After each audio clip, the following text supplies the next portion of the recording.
Senate ने 2/3 अक्सरियत से 26वीं आईनी तरमीम मंजूर कर ली है। सेनेट ने 26वीं आईनी तरमीम की तमाम बाइशिकों की मंजूरी दे दी है, जिसके बाद अब 26वीं आईनी तरमीम की मजमूई मंजूरी के लिए वोटिंग का अमल जारी है। आपको अपडेट करते चलें कि सेनेट ने 2/3 अक्सरियत से 26वीं आईनी तरमीम मंजूर कर ली है। सेनेट ने 26वीं आईनी तरमीम की तमाम बाइशिकों की मंजूरी दे दी है। आपको एक दफा फिर अपडेट करते चलें कि सेनेट इजलास में सेनेट ने 2/3 अक्सरियत से 26वीं आईनी तरमीम मंजूर कर ली है। इस हवाले से मजीद तफसीलात जान लेते हैं।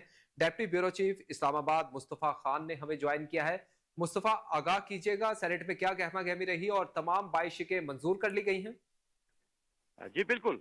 सेनेट में 26वीं आईनी तरमीम 2/3 अक्सरियत से मंजूर कर ली गई है और तरमीम में शामिल तमाम 22 शिकों को अलग अलग मंजूरी दी गई। वफाकी वजीर कानून आजम नजीर तारण ने 26वीं आईनी तरमीम ऐवान बाला में पेश किया और उसके बाद मंजूरी के लिए वोटिंग के लिए तहरीक पेश कर दी गई, जो ऐवान के की 2/3 अक्सरियत से मंजूर कर ली गई। तरमीम के हक में 65 अरकान ने वोट दिया। पाकिस्तान तहरीक इंसाफ और मजलिस वहदत मुस्लिमीन के अरकान ने वोट के अमल में हिस्सा नहीं लिया और हाल से बाहर निकल गए, लॉबी में चले गए। चेयरमैन सेनेट ने ऐवान के तमाम दरवाजे बंद करने का हुक्म देते हुए तरमीम की शिकवार मंजूरी का अमल शुरू कर दिया। पहली तरमीम के हक में 2/3 अक्सरियत 65 अरकान ने वोट दिया, 4 ने मुखालफत में वोट दिया। इस दौरान जमीयत उलमा इस्लाम के सीनियर सेनेटर कामरान मुर्तजा ने भी तरमीम पेश की और वजीर कानून आजम नजीर तारण ने इसकी हमायत की और कसरत राय से मंजूरी दे दी। जमीयत उलमा इस्लाम ने इस आइन के आर्टिकल 38 के पैराग्राफ F में तरमीम की तजवीज पेश की, जिसमें कहा गया कि सूदी निजाम का खात्मा जितना जल्दी मुमकिन हो किया जाएगा।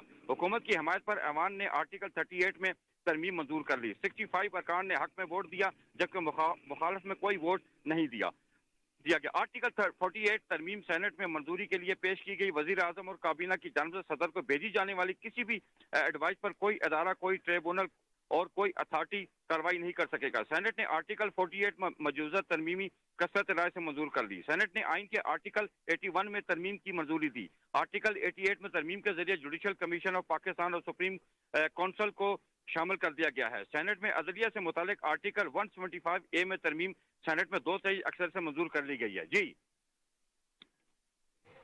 मुस्तफा खान, ये भी बताइएगा कि तमाम शिकों के बाद अब कौमी असम्बली का इजलास कब होगा और कब उसमें तरामीम जो है वो ये पेश की जाएंगी? जी, सेनेट से मंजूरी के बाद अब कौमी असम्बली का इजलास जो है वो यकीनन तवक्को की जा रही कि सेनेट कौमी असम्बली का इजलास आज ही बुलाया जाएगा, क्योंकि इस वक्त जो बिलावल जरदारी भुट्टो हैं, उन्होंने दुबई के लिए रवानगी करनी है और जो वजीर आजम पाकिस्तान थे उन्होंने भी बैरून मुल्क दौरे पर जाना था, जो उन्होंने मुलतवी कर दिया। तो लिहाजा इस टाइम तवक्को की जा रही है कि फिल फोर जो है किसी टाइम भी कौमी असम्बली का इजलास भी तलब कर लिया जाएगा और इस वक्त कौमी असम्बली के जितने मेम्बरान हैं वो लॉबीज में मौजूद हैं और अरकान पार्लियामेंट जो भी हैं उनका असम्बली में जो आमद शुरू हो चुकी है। मगर दूसरी जानिब तहरीक इंसाफ के जो कारकुनान हैं वो भी कौमी असम्बली में पहुंच चुके हैं और उम्मीद की जा रही है कि सेनेट में, क्योंकि सेनेटर जो थे उनके तहरीक इंसाफ के सिर्फ 4 सेनेटर आए थे, मगर कौमी असम्बली में मुकम्मल अपोजिशन जो है मुझे लगता है कि वो आके इस वोट की मुखालफत करेगी और वो बाकायदा उन्होंने अपना एहतजाज का प्रोग्राम भी बनाया, जो पार्लियामेंट में उनका एहतजाज होगा तहरीक इंसाफ का। जी बहुत शुक्रिया मुस्तफा खान, आपका तफसीलन आगाह करने के लिए।